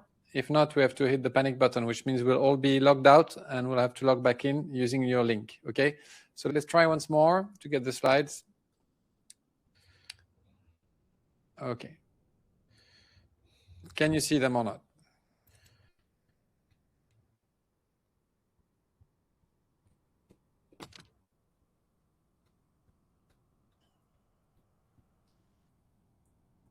Okay, can you see the slides move around? It sometimes happens. All freeze. Okay. No, not at all. Okay.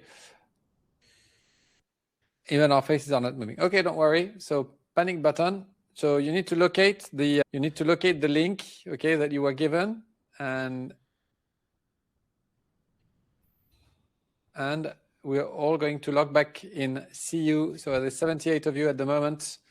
I look forward to seeing all of you again in a second. All right, see you.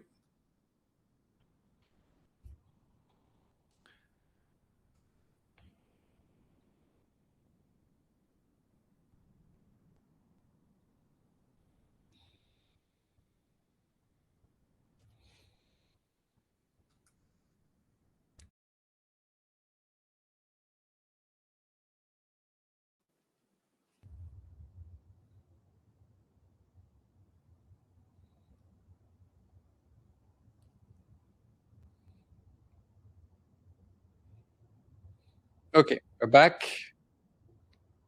And we almost have everybody. Okay, now let's bring the slides back again. Do you see them? I'm going to go very quickly so we go all the way to the slides, because there's no way I can do it any other way. I have someone saying that only our faces are showing. I don't think it's all good now. Okay, you can continue to talk about. I'm going to use this moment to mention something, because you were talking, both of you talked about the technical interview, but some airlines, when you apply, and I know a lot of people here from the audience who apply as already experienced pilots, you don't necessarily have one. It's more common for when you're at second or first officer level, or typically at second officer level, because they want to make sure you understand your ATPLs, okay, your ATPL topics. At Emirates, there was no question whatsoever. It was all 100% HR, okay? So each airline will still have its specificity, but yes, the reputation of UAE Airlines is because they are very SOP oriented, very technical. They teach you a lot. Well, they do want to make sure that you have prepared adequately. So that's why there'll be technical interviews. So some of you here, if you are captains applying for Emirates, it's unlikely they are going to challenge you technically. Very unlikely.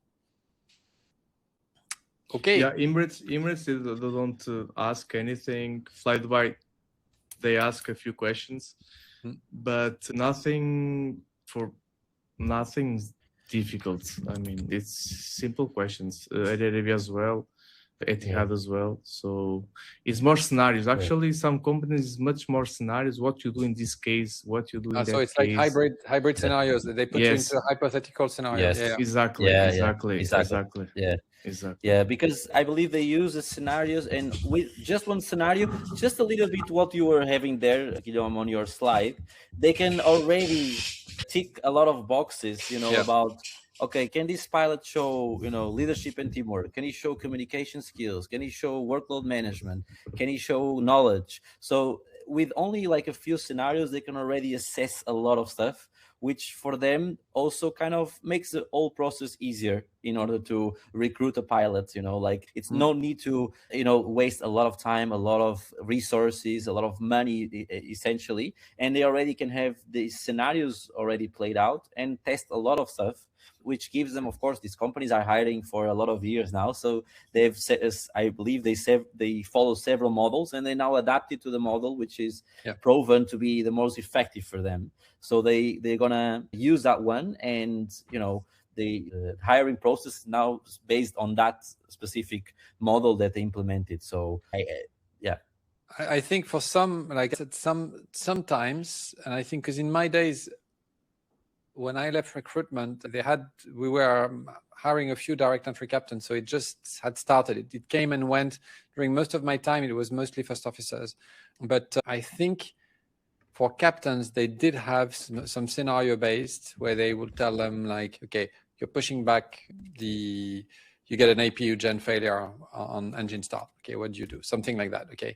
And because they need to see that, even if you're not typewriter on the machine, the obvious things that will happen.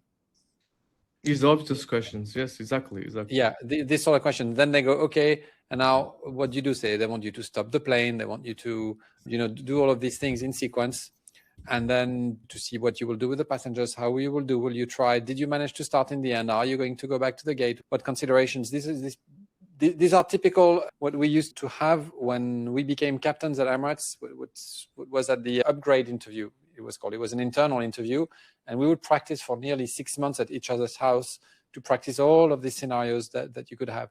This is fair game to ask to a captain, not too much to an FO, because an FO might just not have the level. Not because they are not smart, but because they've not been through the command course. Yeah. We have a few like scenarios, like what you do if the cabin crew, for the captains only, what you do if the cabin crew at station reports sick or doesn't want to operate or doesn't want to go to discretion. What you do?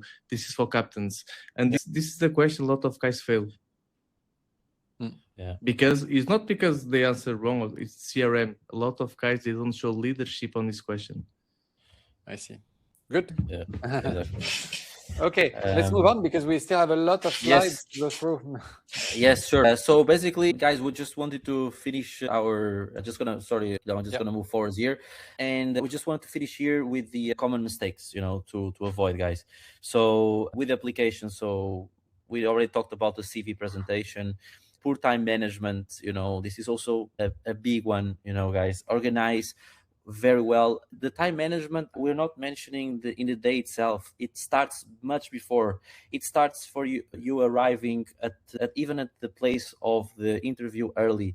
It starts even before that. You arrive on the location of where you're gonna have your interview. Let's say in Dubai, in Riyadh, in Abu Dhabi, whatever it is. You arrive like at least 2, sometimes 3 days in order to adapt your body, sometimes you are joining here in the Middle East from far away, so it's important that you also put that in your planning for your jet lag, that you're going to be a bit tired and you don't want to arrive in the interview tired. You want to arrive fresh. So take your time, guys. I know it's easy for me to say, but who's going to pay the bills for the hotels? But try to, this is something important. We are talking sometimes here about your life, guys. It's something that, please, I cannot also, don't try to, save. I understand sometimes the economic constraints I understand that completely.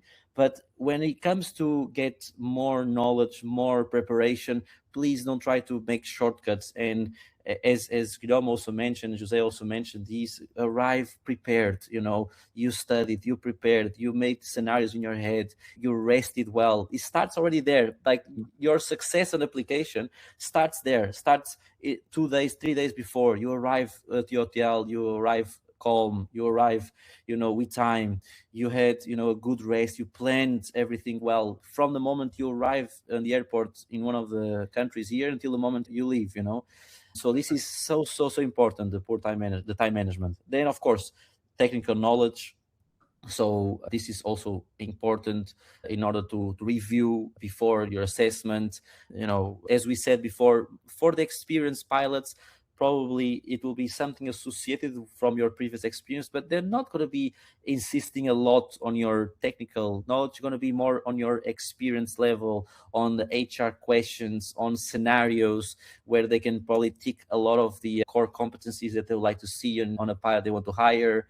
But for the low-hour pilots, technical knowledge is very important, guys. Please go through again, if you need, your ATPL theory, review the main important topics like performance, like for principles of flight, radio navigation, because they will probably ask you questions related to that. Weak communication skills, we also talked about in extent here. Simulator complacency, we've seen also this, like saying, no, I'm super, experienced, I trained a lot, I don't need. No. Please, feel that you need to be trained for the assessments. Go through the typical scenario profile that normally is done on the assessments. Train them. You can use, like we have a training device that we use for preparation. You guys can even contact us for this. We have specifically, to train for these kind of things. But also at home, you can, have your simulator at home. Practice, the typical profiles like takeoffs, climbs, descents, turns, to check your handling skills. Practice ILS with flight directors, without flight directors. Go around engine failures for the more experienced pilots as well. Like this is the typical things that is done in all the simulator profiles. So please prepare. And again, of course, incomplete preparation. So, I realize that I'm missing the letter, from my authority, that, I don't know, verification letter, for example. Please read very careful your requirements for a simulator and prepare all documentation much beforehand. Simulator, guys, is also super important, because it shows that have copies as well, because if you lose one, at least you have another one somewhere. Yes, they like exactly. paper over there. They still like paper. Yes, they like paper here. They like to have everything printed, neatly printed. Bring more than one copy to your assessments, and having like even the presentation when you bring the documents is important. So be sharp on these things, because they count, guys. They really count. In a nice little plastic. We used to like a nice little plastic sheet in which you put everything. This shows that the person looks tidy. That's the person would start to score points when they had that. Exactly. In the sim, I wanted to add a few things. Is even if if you're very experienced, likely if you're already a captain somewhere now, you should know how to fly the plane really well. It shouldn't be a problem. Make sure that you're expected to be proficient. So you're not expected to drag an approach for too long, but don't get high and fast. Okay, if you're experienced, you're supposed to be able to manage your energy really well, and don't take any risk. It's better that you fly level for 2 miles than to get head over heels and get too high too fast. And if you're too high too fast, don't engage on the approach. Okay, just do a discontinued approach, admit your mistake. You will score points actually on that, and then start again. The worst thing you can do is to continue an approach that was already badly engaged, and you're going to scramble with a partner you're going to take with you in your behavior, who's going to struggle as well, and now you're going to have to go around at 1,000 feet. And because you can get so stressed, some people then try and rescue approaches even beyond that, forgetting the very rule they otherwise know, to not do that. And then they do a messy go around, and it all goes wrong. And after that, they do the go around, and they forget to check their fuel, and then so if you're experienced, just remain paced. And if you're not experienced, remember that the number one thing that gets an inexperienced pilot to fail a sim assessment is energy management. Because the recruiter will push you a little bit quickly because they've got so many candidates. So if you're not in the right place at the FAF, just same advice as for the experienced pilot, don't engage. Okay. There are so many things you can do that Diogo and Jose can teach you, that we teach in our sim preparation course as well. But this is usually where people fail the sim assessment, being overconfident. Also because at this stage, you don't know the energy of the airplane very well if you're a low timer. In fact, you don't know it at all. And it's a real problem. Okay. So that was me on the simulator complacency. Definitely go and practice, or you're going to have a problem. That's it. Perfect. And definitely, it's a good point, Guillaume. Thank you for that. So basically, this is from our side, like a general overview of it, what it looks like, the process for the GCC in terms of the airline selection process. That's it. Good. So I'll continue for a little while from here. If I can find my glasses, it would be good. Yeah. So what does it look when you're actually ready? So you know what the recruiter is trying to achieve. So you've prepared in that direction. You will be able to reply to any question comfortably without looking like you lack confidence. You will have built a solid experience sheet from which you can tap at the relevant moment. Your communication will be clear and well structured, so you will make a strong impression, and you will use concepts the recruiter can process so they can fill their scoring sheet easily and seamlessly. And the result you will get from having prepared like that is that instead of walking in stressed with sweaty palms and a racing heartbeat, you're going to walk in happy to be there. And that's what I want for you. That's what we want for you. Remember, being in the zone, when you master something, you enjoy doing it. And when you are like that, and you're just happy to show what you can do, the recruiter will love this. They will love this, believe me, okay? And yes, nothing's worse than a candidate who's not prepared. It just gives you this feeling. I think Diogo was touching on this, like, if you've not prepared, you've not done everything properly, it just gives you this feeling that, Jesus, look at all the time that we spent to welcome this person, to bring them here, to document their file. And we ask them a question on a scenario and nothing's ready. You're like, it's just not good. All right. So a quick poll. We haven't had a poll for a while. So how ready do you feel today? Let me find the poll because I've got so many polls. All right. given everything that we've now told you, how ready do you feel to enter an airline in the UAE?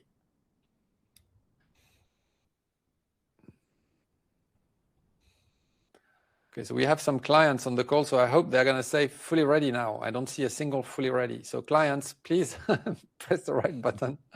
Some of them have been with us for a little while now. Okay, they're almost ready. Okay, they know they still need a bit of a push. So we've got 21% not ready at all, 44% somewhat ready, and then we've got 7 to 9 almost ready. I think it's because the clients, they have listened to the fact that you need to be humble. So yes, there's one who pressed now, okay, who's fully ready. Okay, very nice. All right, let me end the poll and let's continue. Okay, so your path to success tonight is, if you've seen one of our masterclasses before, this one is very different because it's the first one we do in a collab like this. And it's because we think it will bring you best value, okay? You're gonna learn, the idea is here is to learn the fundamentals with us, okay, with ASP. Then to get GCC specific coaching from guys who are on site, boots on the ground right now, and who know these airlines. Because the Emirates that I recruited in is not the same Emirates today. Okay, the DNA is the same. I'm pretty sure the grading sheet looks exactly the same as the old sheet that came from the early 2000s, okay? But the exercises are different. The length is different. In my days, there were no Teams interviews at all. There was no hire view. Today, this is part of the game. Diogo and Jose, they know that. They know how to help you specifically with this. They will know the most recent scenarios, the questions that are actually being asked today precisely. Okay. If you've seen me in any other masterclass over the last 4 years, you know that I am very staunch advocate to do a strong foundation, because without this, if you just practice on the surface, the problem is if you have no foundation, if anything gets out of what you've planned, you don't have enough to be able to rebound and practice the Aikido that you need. Okay, so you need both.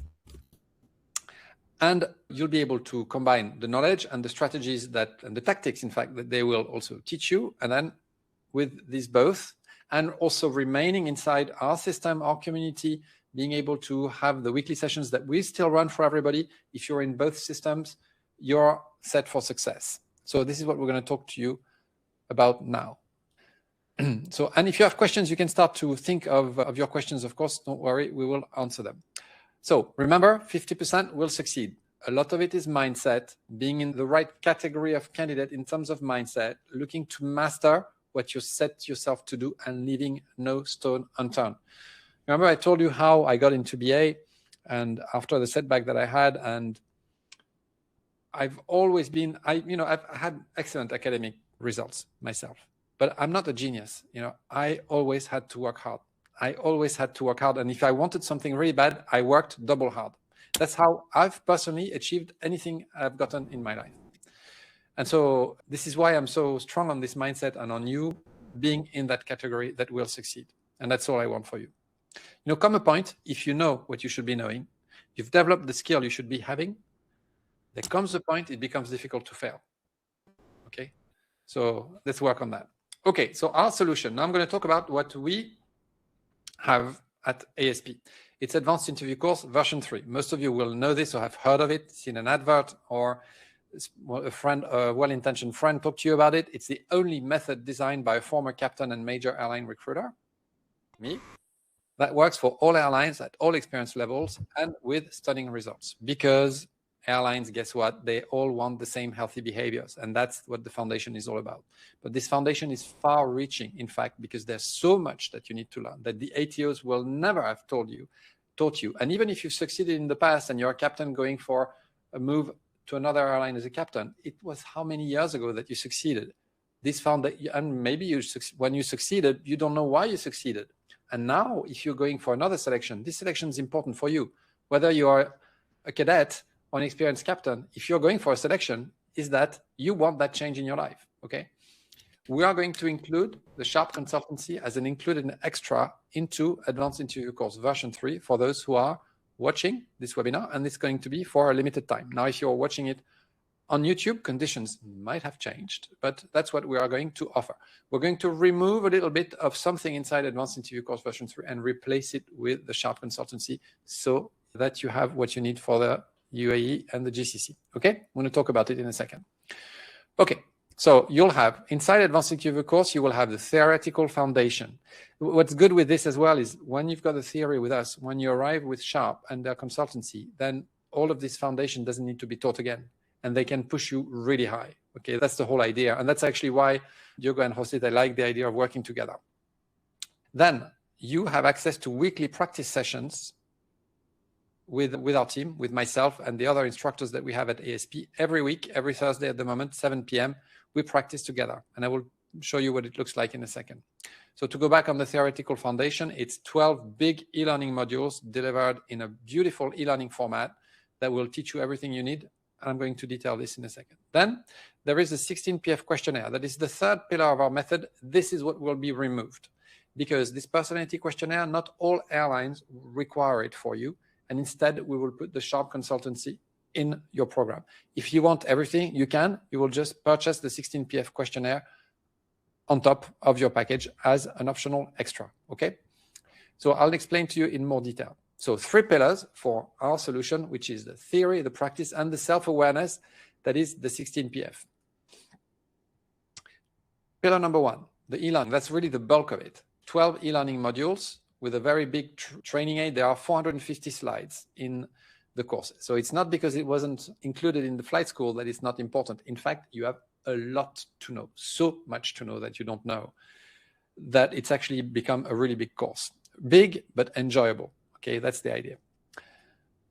You will understand the recruiter, their mindset, and the tools they use. The psychologists, if there is a psychologist on the panel, their mindset, they're not looking for the same thing, and the tools they use as well. They don't use the same tools. The 4 golden rules of airline recruitment, I gave you one tonight. Actually, I gave you 2. How to study an airline and its challenges. This is work you can prepare with us, and you can refine it with Diogo and Jose. This one's super important. How to understand the airline pilot role. If you are a cadet or if you are a low timer, you have never sat in an airliner's cockpit, okay? Yet you need to talk about why you want to do this job, and how you're going to behave on this job tomorrow. If you don't understand what's being done on a flight deck, what are the operational challenges that we face, and what this job actually does to our life, our personal lives, you are not going to be very convincing in front of a recruiter who expects you to have thought about this, for whom it is second nature to live with this, and somehow they expect you to know something that you cannot know. This is why this module is in the course.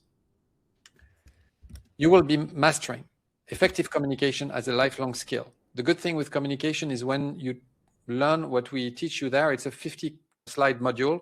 You will have it for life. It's just great. Okay.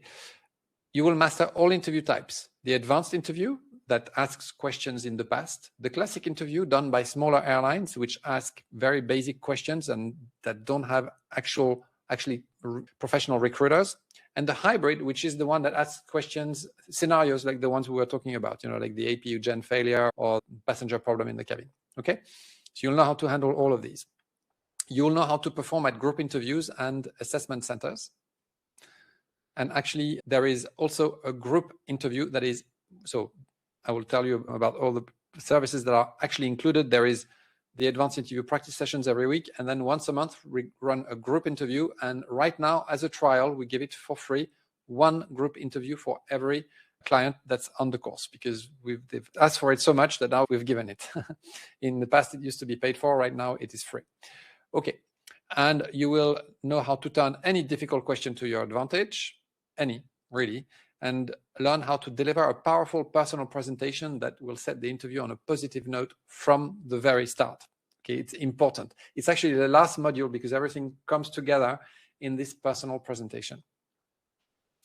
And you'll know how to make the best of your past experience without overreaching, without being pretentious, and being perfectly in line with the past, present, and future. Okay, not being defensive, not talking about your shortcomings, just being in line with who you really are. Okay, and that's what you want. So the first 6 modules, first is the recruiter, then how to study the airline, then effective communication, then the airline pilot role, then the group exercise, then personality questionnaires and how to use them, This is where you can, if you want the sharp package, which I invite you to take tonight, the personality questionnaire you can buy separate. If your airline, if it's a good idea for your airline. Typically for the smaller airlines, you maybe don't need it. That's why we took it as an option here. Then advanced interview, how to design an experience sheet, classic interview, hybrid interview, interview Aikido. Then we have designs, well, we have listed airline specific by profile. If you're a cadet, a low timer, you are going to be asked very similar questions because you've never been on a flight deck. If you're an experienced FO or a captain, you're going to be asked different types of questions because the first officer doesn't have the captain training and there's a higher expectation on the captain. Military, again, a different type of questions. Then we've listed previous professions. If you've been working in marketing, in sales, as a cabin crew, as an engineer, as a civil engineer, as a CEO, okay, you will be asked different types of questions because each of these previous professions has advantages to them and can create big shortcomings can become big shortcomings if you think you somehow know a lot that you can transpose and actually you can't. So this needs to be explained. And then the presentation, okay? So that's the course. So the course is delivered in your browser. It works on an iPad. We have a beautiful app that works offline. It works when you're on the plane, even if you don't have a Starlink, okay? It works on your phone as well, on your iPhone. It doesn't work on Android, okay? We focused on these platforms. The practice sessions every week, I've explained to you already. So we join together in small groups and we do individual interview practice, but with many people present. And one or two of them will go on the stage. The other ones remove microphone and camera. And then we run a sort of half of an interview with the first candidate and one or two questions with the second candidate. And then they get fed back and everybody learns. And the ones in the waiting room learn as much as the ones who are on stage, because now they know how it feels to be a recruiter, to receive a poorly worded response to a question, okay? They understand that. And they can also position themselves, of course, as a candidate. How would I respond to this difficult question that he just asked? You'll get feedback with directly actionable advice. Who gives it? It's myself. Victor, who is our Air France, he's a former Air France recruiter, 8 years with Air France, 777 captain, 777 instructor. There is Michel Tresquin. He was an Emirates recruiter, recruited for Norwegian as well, for WestJet in Canada. He recruited all his life, actually. He recruited in the Canadian Air Force as well. He's got 20,000 hours and worked, I don't know how he managed to, well, he started when he was 20, so he's 60 now, so that's it. So that's the kind of profiles you get. And you've got Hugo, who's younger, works for Eurowings, and he is very interesting because he's a student of psychology, and he is an expert in psychometrics, personality questionnaires. He's very quick himself, and he's helped in the design of a psychometric test as well. And he's just excellent. So it's a different angle. So depending on the day you come, you're going to have a different instructor, but we all teach the same method. Okay. Good. So when you come, you will see that there are always 6 big blocks in an interview. Okay. The first one is a personal presentation. Then why us, why now? So the airline, why are you here, basically. Then 4 blocks of examples. Difficult question, difficult colleague, relationship to SOPs, the day that you couldn't work with an SOP that wasn't working, and so you did something else to good effect. And then your relationship to yourself and typically to your mistakes and your shortcomings. And this will be the time when you can pull what you've prepared for your shortcomings, okay? And you will twist it in a way that it will look like you're always learning. You're on a constant learning path, which is exactly what they want. They're not looking for Superman. They're looking for someone that is balanced. And someone balanced makes mistakes and makes progress as well, okay? Usually we notice that after 6 sessions, there's something that clicks in people's behaviors and they get it. And when you get it, it's beautiful because everything changes, okay? But you can't get it if you've not been through this cycle. You know, your career will look very different if you start to succeed every single interview that you envisage. In fact, if you succeed at every interview, you'll become a chief pilot at Emirates in about 15 to 20 years, okay? If you succeed 50% of your interviews, it will be a very different life. And if you go for an interview later in your life, you think, oh, well, I just apply for Flydubai or Emirates, I get in and it's over. No, because you will master this new role and come a point you're going to want something else. You're going to get bored maybe. And so you've got an opportunity that's given to you to work in the office. Now you really want it. And if you fail there, it feels like a terrible blow. Although in fact, you've actually already succeeded. So you see, this skill is something you need for the rest of your life. Okay, and then the questionnaire. So it's 240 euros if you want it extra. This will allow you to know long beforehand if there is a psychologist on the panel, what they are likely to think. It's very precise. It's the same that we used at Emirates. And it will help you understand the most difficult questions that's likely to come from a very skilled recruiter. Okay, it's like a crystal ball for your interview. It's really worth it, but only at an airline that's, you were talking about airlines are very technical. It won't be that useful for an airline like that. It will be very useful for an airline that's only HR, like Emirates. Okay, that's what it looks like. I think I'm not going to elaborate too much, but because I've shown this slide now, I have to, I think, okay, this is the 16 PF. All personality questionnaires are different. Some of them look like discs, others have like different ways of like quarters and different colors. The 16 PF has 16 personality factors that are on the left that are underlying personality factors. On their own, you don't see an observable behavior. Combined, in certain areas of the scale, you start to see an observable behavior. So when you see red areas, it doesn't mean that if you're in this red area up top left, it's bad. No, it's if in this case, if you combine the B at the top, the B 1, 2, 3, with the O 8, 9, 10, that's not okay. Okay, it means that you are, sorry, not this one, the C 1, 2, 3, and the O 8, 9, 10. This means that you are someone who is emotionally unstable and who is over anxious compared to the rest of the population. This would be a case where a psychologist would actually veto a recruitment, even if you do well otherwise, because they can't, after they've seen this, think that it's going to be okay. Okay, very few people are in these red zones. People in the general population will be, because they have a right to be in these zones. But you, if you've decided you want to become a pilot, it's very unlikely you've set yourself out to go into a profession knowing that you have these personality traits. It's very rare. Okay, it happens, it's very rare. Focus on all the green, and these green areas mean that actually you can be very different.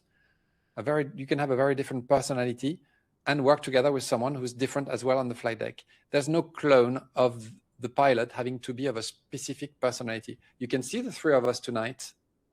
There's one thing we have in common. We communicate quite well because we've been trained, but we are different. One of us is more quiet. I'm very lively tonight.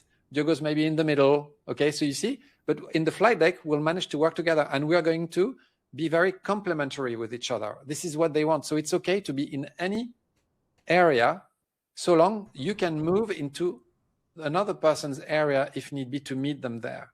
That's what they want to know. Okay. So having this questionnaire known for you will tell you exactly where you are. And the interesting thing is if you're off center, but in the green, then it's okay. Can you go to the other side of the green when it's needed? That's the idea. Powerful, very powerful. Okay, but I'm not going to elaborate too much because, like I said, tonight it's an optional extra. To summarize, Advanced Interview course is a structured method to help you succeed at any airline selection in your life, in the GCC, but also elsewhere. Before we met with Sharp, we took a lot of candidates, mostly experienced, to enter into the Middle Eastern airline. But now it's obvious for us that it's a lot better for our clients to also have access to what Jose and Diogo have to offer. A team of professionals to help you practice every week, a psychology module to anticipate the most difficult questions, a community, because there will be also a Slack in which you will be welcome to be and you can exchange with all of the others. And these are skills. It's like the communication. When you understand how to succeed at an airline selection, you'll tend to succeed all the time. Okay.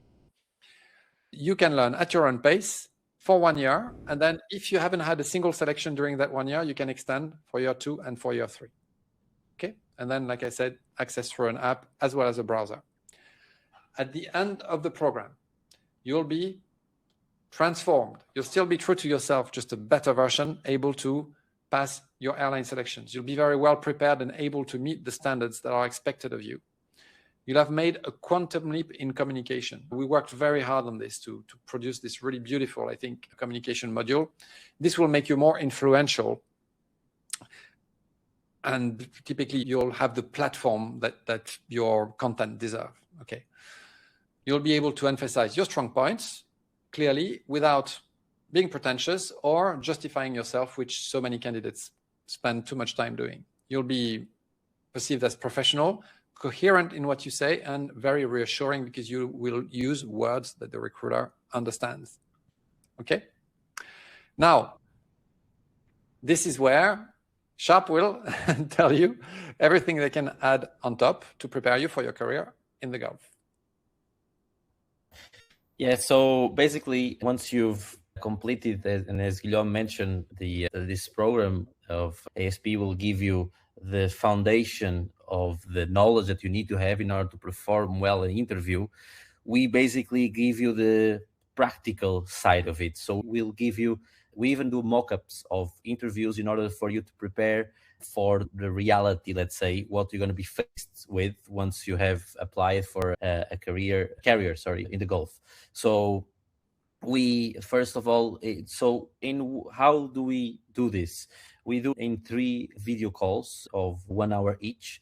And we go through a very detailed and a very comprehensive feedback and study of our candidate. And we'll go through goes from all the way from reviewing the candidate CV. We'll check if that CV, because as we said on the beginning of our presentation, how important it is in order to stand out in an application for an airline here. We'll also go through a mock-up interview of questions that are model questions of what's being asked on an interview, and also not only HR, but also technical questions. And for this, we also provide detailed feedback to the pilot. So we'll basically go through a detailed mock-up, and then on the end of that call, we'll go in a feedback, in a debrief, as we can say, with the candidate in order to explain what went good, what could be improved, and then we go on a detailed discussion there. And we also give some sort of feedback about, or the tips for also simulator assessments. We basically go through the candidate of what to expect on the different selection processes of the typical assessment profile, if that will be the case for the candidate, because as we said before, it also depends a lot on the candidate's previous experience and on that particular airline that he or she applied for. So we'll also review that in that consultancy call. So basically, to clarify, it's 3 times 1 hour, so 1 hour, 1 hour, 1 hour, divided in these 3 video calls, in which we'll go through a very detailed basically process with our candidate and our pilots, and then we will go also through the main areas of what it is to be very well prepared and very confident once you finish this consultation, that you have the foundation from the ASP, and then when we come to us, you also have the practical side of it. So you have the best of both worlds. So you have everything and that you can have in order to feel 100% confident when you arrive on these assessments. So what's inside of this 3-hour consultation? So as we said, there's an interview simulation. So we'll do a mock-up of your HR interview assessment. This is modeled on real GCC airline formats. And at the end of it, as we also said, we give you a detailed feedback about how it went. We also give you the tips also in order to practice well for the psychometric exams, and how to perform and how these tests are done, and how to perform well on this kind of test. And we also give some guidance on the simulator. If your profile for assessment entails doing some simulator, we'll also give you what to prepare for, how to prepare, what to bear in mind before you go and step in the simulator. And basically, we'll also be very much in detail about this. And we can guarantee you that once you go through all these 3 consultation calls, you'll feel confident. You've seen everything in order to finish it, and then feel 100% confident that you could pass all the assessments of any airline basically on the GCC. And you've got a SIM on site as well, huh? It's not part of this package, but it's possible for candidates to book SIMs on top, right? Yes, absolutely. We also have a flight training device. It's based as we are in Dubai. So it's a device that we use also for the candidates to practice also. And this goes from, basic handling skills to also decision-making processes, to leadership and teamwork practice as well of different scenarios that we can practice basically with the pilots, so that again, once he finishes also simulator itself, he's, he even combined not only the theory or the theoretical part of the assessment, but also the practical part of it, which again, I can guarantee the pilot that once he goes through all this process, feels 100% sure that if he's, has an assessment the day after, he's going to perform well. Well, yeah, what could be good, if you live in Europe, or you could be living in India or anywhere really, is, having been through our course, your coaching, and then for the sim, you could practice at home or back home, in your home or back home. If you know a good instructor that's close to where you are, that's what most candidates do. They live in Paris, they find someone to train them in Paris, but then arriving in Dubai, if you have the chance to have a selection with Emirates or Air Arabia or Flydubai, well, then what I would do personally, if it was me, is I would finish with maybe one session or two with you, the day before my assessment. Because now you're kind of refined the most latest assessment that is for this airline, the right airport, the right scenario, the right seat, the right star. So that's out of the way when it comes to your situational awareness. Yeah, absolutely. So it's nice to know that you've got this tool. Yes, and I would like to add just the simulator, our FTD is prepared especially for, is nothing like full simulator, guys. No. Is FTD is a training. We have a checklist, so we train the pilots for what the companies here want to see.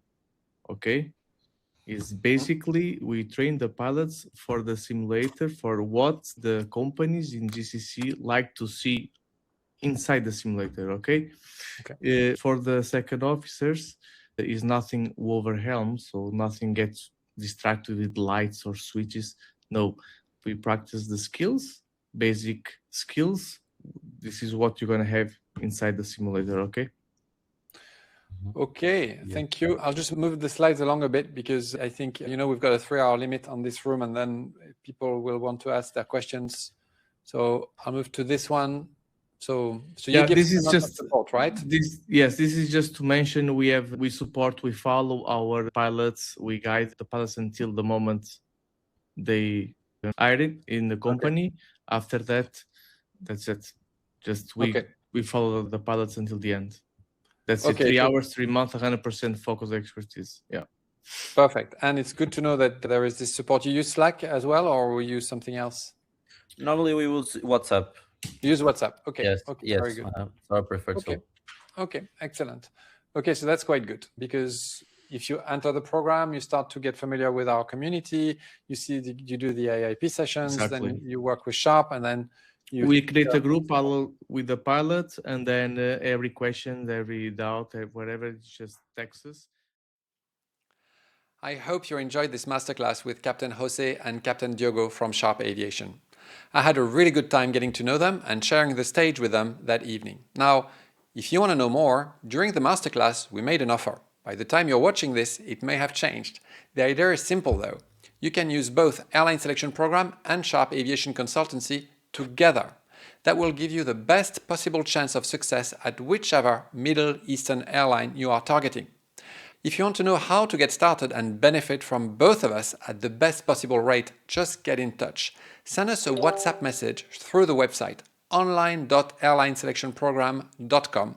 You will not find this package listed on the site. It is available on request only. So reach out, mention the Middle Eastern package or the special GCC package as we call it internally, and we will take it from there.